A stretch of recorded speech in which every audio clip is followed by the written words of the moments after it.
Le passage d'aujourd'hui est Marc 11, versets 1 à 11. Lisons ensemble. Lorsqu'ils approchèrent de Jérusalem et qu'ils furent près de Bethphagée et de Béthanie, vers la montagne des Oliviers, Jésus envoya 2 de ses disciples en leur disant « Allez au village qui est devant vous. Dès que vous y serez entrés, vous trouverez un ânon attaché, sur lequel aucun homme ne s'est encore assis. Détachez-le et amenez-le.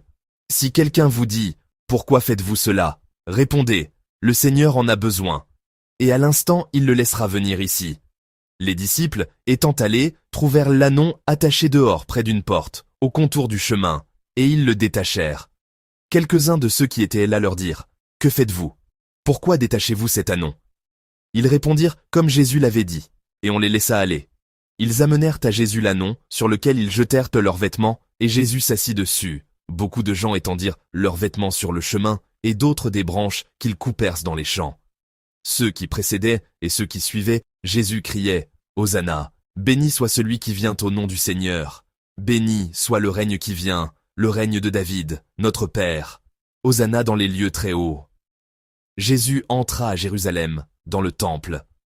Quand il eut tout considéré, comme il était déjà tard, il s'en alla à Béthanie avec les 12. Amen.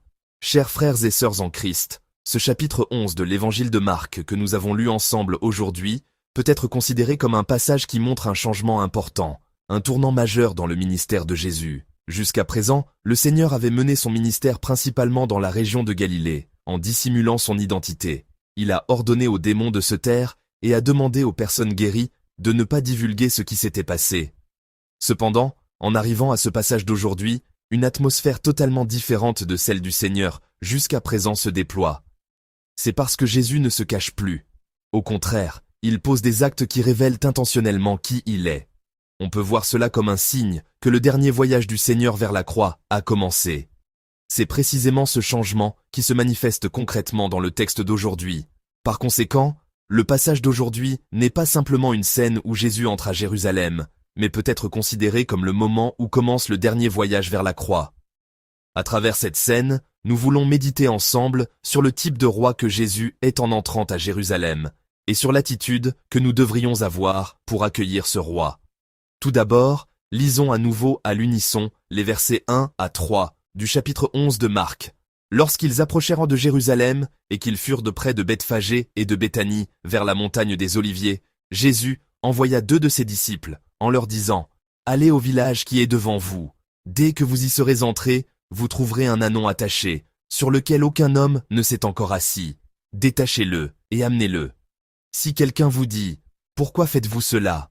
Répondez « Le Seigneur en a besoin. » Et à l'instant, il le laissera venir ici. Amen. Jésus envoya 2 disciples au village d'en face avec des instructions très précises. Il leur dit d'aller au village, de trouver un ânon sur lequel personne ne s'était encore assis, de le détacher et de l'amener. Cependant, si l'on y réfléchit bien, ces paroles sont difficiles à comprendre. Si des étrangers essaient de détacher et d'emmener un animal attaché au bord de la route, il est naturel que le propriétaire ou quelqu'un à côté ne reste pas les bras croisés. Pourtant, Jésus, anticipant même cette situation, a dit ceci à ses disciples. « Si quelqu'un vous le demande, faites ceci. Dites, le Seigneur en a besoin. » Une question se pose face à la parole du Seigneur. Le propriétaire de l'ânon savait-il qui était Jésus? Bien sûr, la Bible reste silencieuse sur cette question. Ainsi, certains pensent qu'ils connaissaient déjà Jésus, tandis que d'autres interprètent qu'ils ont simplement donné l'ânon en entendant ces mots. Cependant, l'important est que l'évangile de Marc reste silencieux sur cette question. Nous pouvons donc penser que ce sur quoi la Bible se concentre, ce sur quoi elle insiste, n'est pas notre question mais autre chose. Ce sur quoi la Bible se concentre, c'est précisément l'expression « le Seigneur en a besoin ». Si nous regardons le texte original grec de cette phrase, nous pouvons l'interpréter ainsi « son Seigneur en a besoin ». Son Seigneur en a besoin. Cette expression n'est pas une simple explication. En apparence, l'ânon semble être la propriété de quelqu'un, mais on peut dire que c'est une phrase qui proclame que tout est finalement sous la souveraineté de Dieu. C'est parce que tout est sous la souveraineté de Dieu que cette scène, qui semble étrange, a pu se dérouler. C'est parce que le Seigneur en a besoin. La scène qui montre que Dieu, qui gouverne tout, prépare et accomplit toutes choses, est contenue dans cette expression « le Seigneur en a besoin ». Par conséquent, nous pouvons découvrir un fait très important dans cette scène étrange. C'est le fait que Jésus n'est pas entré à Jérusalem par hasard. Cela montre que tout le processus, de la préparation de l'annon à la manière d'entrer à Jérusalem, s'accomplit selon la parole. En d'autres termes, on peut voir que cela montre que Jésus n'est pas quelqu'un qui est poussé par les événements, mais quelqu'un qui dirige les événements. Et la scène qui témoigne que la croix qu'il finira par porter est aussi une œuvre de salut accomplie dans le plan de Dieu et contenue dans cette expression « Le Seigneur en a besoin ». Cette scène continue de nous poser une question très importante aujourd'hui à travers la scène où le propriétaire de l'annon a donné ce qui lui appartenait. La raison pour laquelle il a donné l'annon était à cause des mots « Le Seigneur en a besoin ». À bien y réfléchir, cela aussi est difficile à comprendre. Car pour le propriétaire, cet annon était un bien très important. Dans la société de l'époque, ce n'était pas un simple animal. En fait, cet annon était un atout très important pour vivre. Néanmoins, le propriétaire a volontiers donné ce qui lui appartenait, car à ce moment-là, c'était possible parce qu'il a reconnu un fait plus important que sa propre possession, c'est la souveraineté du Seigneur. Aujourd'hui, cette même question nous est posée. Lorsque le Seigneur nous dit « Je vais l'utiliser » concernant notre temps et nos talents, nos biens matériels et notre place dans la vie, quelle sera notre réaction? Nous confessons croire en Dieu. Cependant, dans notre vie réelle, nous nous accrochons encore à beaucoup de choses comme si elles nous appartenaient. C'est parce que nous pensons que le temps est à nous, que les talents sont à nous, et que les biens matériels sont à nous. Mais la Bible, à travers le passage d'aujourd'hui, nous le dit clairement et distinctement. Le véritable maître de notre vie est Dieu, et tout ce que nous avons nous a été confié par Dieu. Ainsi, lorsque le Seigneur dit qu'il en a besoin, nous devons être capables de le donner volontiers. C'est pourquoi on peut dire que notre foi ne consiste pas seulement à confesser que nous croyons en Dieu, reconnaître Dieu comme le maître de notre vie, lâcher ce à quoi nous nous accrochons et obéir en le donnant volontiers au Seigneur, c'est cela la vraie foi, le vrai chemin du disciple. Dans le passage d'aujourd'hui, Jésus entrait à Jérusalem comme un roi qui gouverne toutes choses. Et ce roi vient aussi dans nos vies aujourd'hui et nous dit ceci, « Le Seigneur en a besoin ». Quelle réponse devrions-nous donner alors? J'espère que, comme le propriétaire de l'annon et les gens aujourd'hui, nos vies pourront confesser « Seigneur, utilise-moi selon ta volonté ». J'espère et je prie au nom du Seigneur que, par notre confession, nous puissions nous souvenir que nous pouvons marcher sur le vrai chemin du disciple. Dieu, le maître de toutes choses, menait ainsi chaque étape de ce processus. Et au cours de ce processus, les disciples ont amené l'annon à Jésus. C'est ainsi que Jésus est entré à Jérusalem, monté sur un annon. Mais il y a une autre chose à laquelle nous devons prêter attention ici. C'est le fait que Jésus a choisi un annon au moment de son entrée. Les biblistes disent que les nombreux pèlerins qui venaient à Jérusalem pour célébrer la Pâque y entraient à pied. Car il existe des archives qui montrent qu'ils avaient une culture, une pensée, une coutume, selon laquelle il fallait entrer à pied. Surtout à cette période de la Pâque. Mais aujourd'hui, le Seigneur n'est pas entré à pied. Il est entré monté sur un annon. En d'autres termes, le fait que Jésus ait monté un annon signifie, pour le dire autrement, qu'il a agi de manière à se faire remarquer délibérément. C'est un passage qui révèle que Jésus, qui ne se révélait pas comme je l'ai mentionné au début, se montre maintenant par ses actions. Cependant, un fait important caché dans cette scène est que la manière dont Jésus se révélait était totalement différente de nos pensées d'aujourd'hui. La manière dont le Seigneur se révélait n'était, de façon unique, ni un cheval, ni un char. Cela signifie que ce n'était pas selon les critères que les gens de l'époque avaient en tête. Ce n'était pas non plus une manière de faire étalage de sa force militaire. Au contraire, ce que Jésus a choisi, c'est un annon.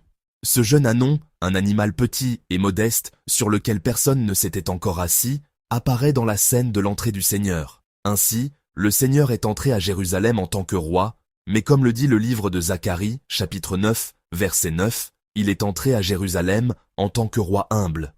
Il n'est pas entré comme un roi qui impose sa volonté par la force, mais comme un roi humble qui accomplit le salut en s'abaissant. En regardant cette scène de l'entrée du Seigneur, nous devons nous souvenir de quelque chose. C'est le fait que la royauté de Jésus n'est pas prouvée par la force, mais par l'abaissement. Le chemin vers la croix en est la preuve.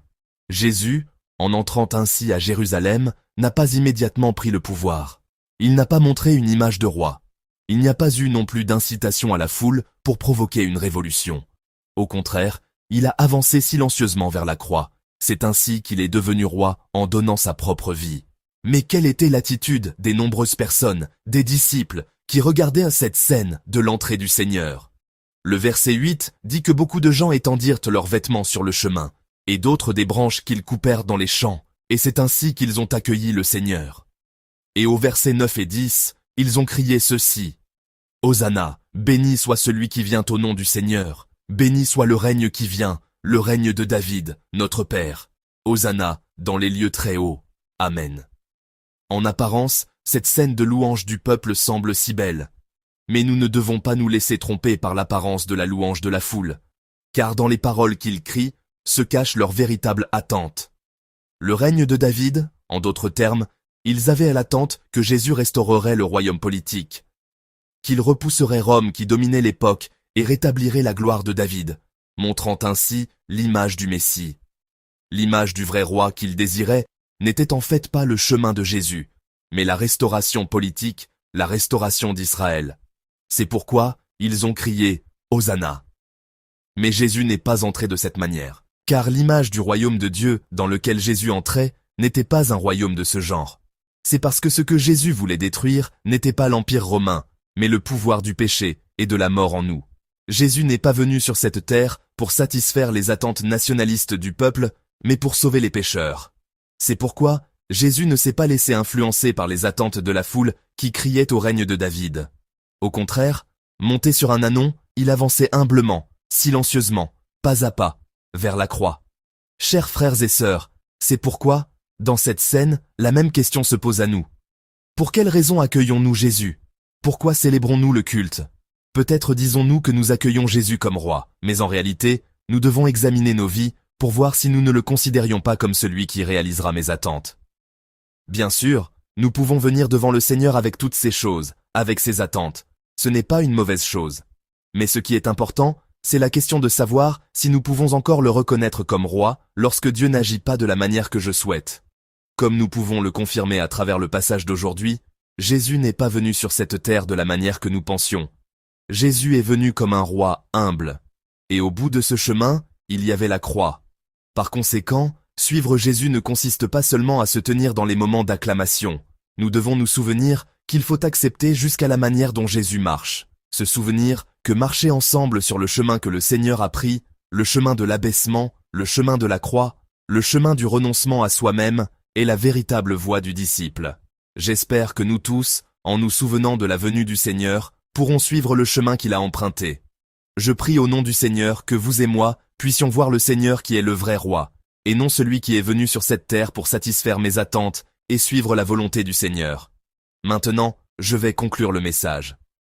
À travers le passage d'aujourd'hui, nous avons examiné quel genre de roi Jésus était en entrant à Jérusalem. Nous avons vu que chaque pas que Jésus a fait n'était pas le fruit du hasard, mais s'accomplissait dans la souveraineté absolue de Dieu. De plus, bien que Jésus soit le maître de toutes choses, il est entré comme un roi humble. Nous avons vu qu'il n'entrait pas avec l'image d'un roi que le monde attendait, mais qu'il entrait en s'abaissant comme un roi humble sous le règne de Dieu. Et nous confirmons que ce chemin mène à la croix. Cependant, face à l'apparence du Seigneur, les attentes des gens étaient totalement différentes. Ils n'ont pas demandé le chemin du Seigneur, n'ont pas pensé à sa volonté, mais ont regardé le Seigneur comme un roi qui résoudrait leurs problèmes, un roi qui réaliserait leurs attentes. Chers frères et sœurs, comment devons-nous regarder le Seigneur aujourd'hui? En nous souvenant du passage d'aujourd'hui, j'espère que ce moment béni de l'aube sera un moment où nous pourrons déposer nos fardeaux, au cas où nous aussi, comme cette foule nombreuse, aurions avancé de cette manière. Si nous aussi, nous avons avancé en nous détournant du chemin du Seigneur, j'espère qu'à cette heure, nous pourrons tout déposer devant la croix du Seigneur. Alors, en ce petit matin, j'espère que nous pourrons réorganiser nos cœurs devant Dieu. Et j'espère que nous pourrons confesser à nouveau au Seigneur. Seigneur, toi seul es le véritable maître de ma vie. Utilise-moi comme tu le souhaites. À travers cette confession, je prie au nom du Seigneur que nos vies puissent accueillir, au centre de notre existence Jésus, qui est venu sur cette terre comme un roi humble, et suivre le chemin du Seigneur.